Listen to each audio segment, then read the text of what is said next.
So speaking of pivoting, especially when it comes to the way different generations consume products, the owner of Revel XP has actually bought the hospitality business to college sports. And he spoke on how he took certain segments of just college sports like tailgating and created a whole new economy around that small piece of real estate that happens before every college football game and just every NFL game in general. And he's bringing a brand new experience that is very convenient, especially for a generation of millennials, especially for a generation us millennials and Gen Z, and creating a brand new convenient, which us millennials and Gen Z love that. But it's not only convenient, it's also shareable online and sociable at the same time without the work. It's like a perfect fucking formula for a whole new generation of just consumers who are used to getting everything that they want in their hands. But he spoke about it. You guys check it out, and every once in a while I'll check in. Something that is share worthy, right? And so really something like probably, I don't know, 90 of the top 120 or 30 schools in the country, along with some NFL teams and Major League Baseball and pro golf and horse racing and other things. But it's also, I remember when I traveled around the country when I retired as chairman of IMG college, and I kind of took this little tour just to go around and thank all these athletic directors who believed in me for so many years and invested and partnered with us. And we were so privileged to work with over 200 different schools. I just want to say thanks. But as I did, I was kind of on a listening tour too. And I ask just like I'm asking them now, what's happening on the fundraising side of your business? I ask them what keeps them awake at night. Now, obviously, every athletic director lives in mortal terror of, a telephone picking up something in a bar that some football player does stupid and ends up on social media. But beyond that, what they all said to me was, we've looked at the same research that, your firm has produced, and professional sports, college sports, music, entertainment, they're young consumers, right? So they're not getting the Gen Zs, they're not getting the millennials, they're not, and so our approach has been to say, okay, the things we've learned. They love fellowship and they love community and they love being together more than any generation since the 1960s love children. Okay, the millennials do. But they don't want to have to necessarily do all the work that's required to have that premium game day experience, but they're also willing to pay for that premium game day experience as long as you create something that is share worthy, right? And so really something like 35% of our consumers are people that are under the age of 35 years old. And if you go on campuses where we're doing business now, and you ask the head fundraiser, what's the best source of prospects he has now, it's going to be Revel XP. Because we're bringing people in, and so they've now demonstrated a propensity to follow that team. And so now those fundraisers can tap into them and try to sell them game tickets and season tickets and, get them to a club at Virginia Tech. And so there's that part of it. But then in the short term, taking some of your premium real estate and just taking off. And so we're seeing, that business is doing great. And as I said, we have relationships with 85 or 90 schools and the CFP and others. And the business grows 25 to 30 partners a year because team presidents and athletic directors recognize exactly what you just said. We've got to create new sources of revenue. But in addition to that, there's this other piece, this long-term strategic piece where we're developing new consumers for the universities. Back in the day, Alabama had something like 20,000 student tickets at Bryant-Denny Stadium. And now I don't remember the exact numbers, but now it's maybe half that. A little less, yeah. Yeah, and the stadiums are being filled up with booze. But, honestly, one day we're all going to die and not be there. So what do you do to kind of generate a next generation of followership? And that's really that's the whole mission of that business.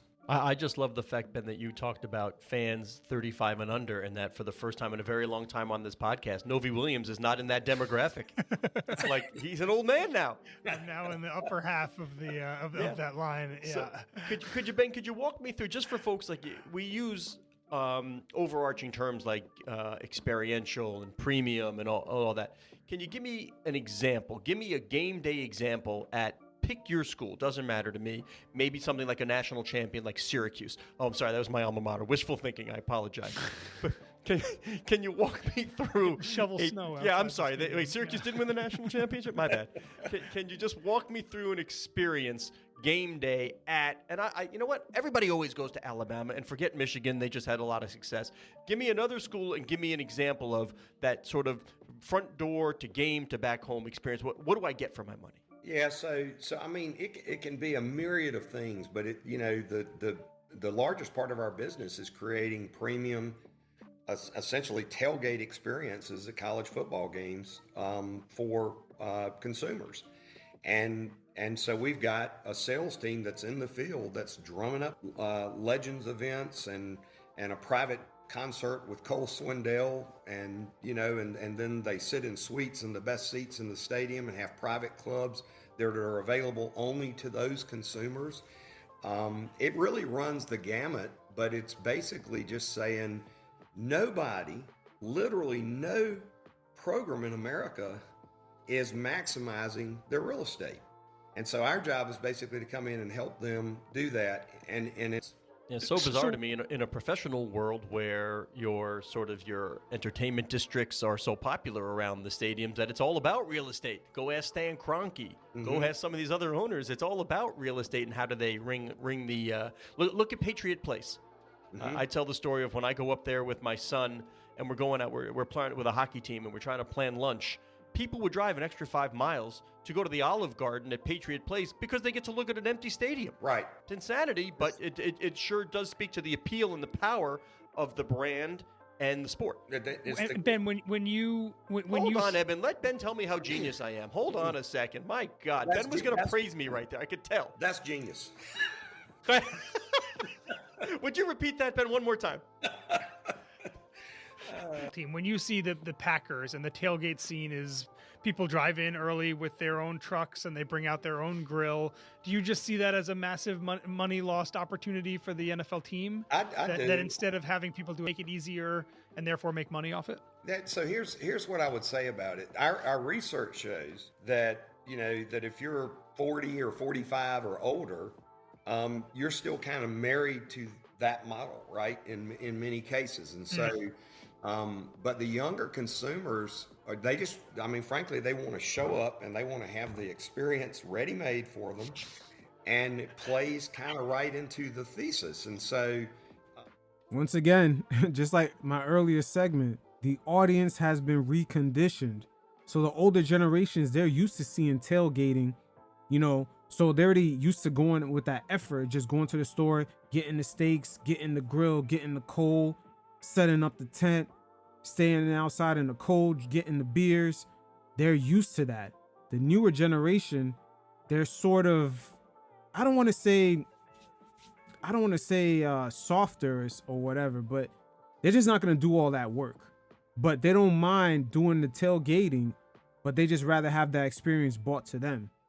It's interesting because, once again, playing back to the initial segment with the streaming audience and some of the legacy media companies not adapting fast enough to their consumption levels. We're seeing this play out in all aspects, and a lot of this has to do with the technology. Once again, this CEO, Ben Sutton, he's an old timer, man, but he's innovating right now. He's innovating and he's understanding the new demographic that's coming in that's not actually consuming college football, just going overall to live sporting events, and he's tailoring things around the stadium to attract that audience. And and then it becomes kind of legendary, and the experiences we're providing are legendary. And I think about places like Auburn, where our business is 4 times what it was 8 years ago, or 7 years ago. Texas A&M in Texas, which are 4 times bigger than they were just 3 years ago. And people see it and they go, gosh, that's pretty easy. I didn't have to spend all day Friday, take work off to go do all the stuff. I didn't have to grill anything. They've got 5-star catering. They've got great tickets. They've got beautiful tents, all the accoutrements. They've got great service. We have bellhops running all over the place.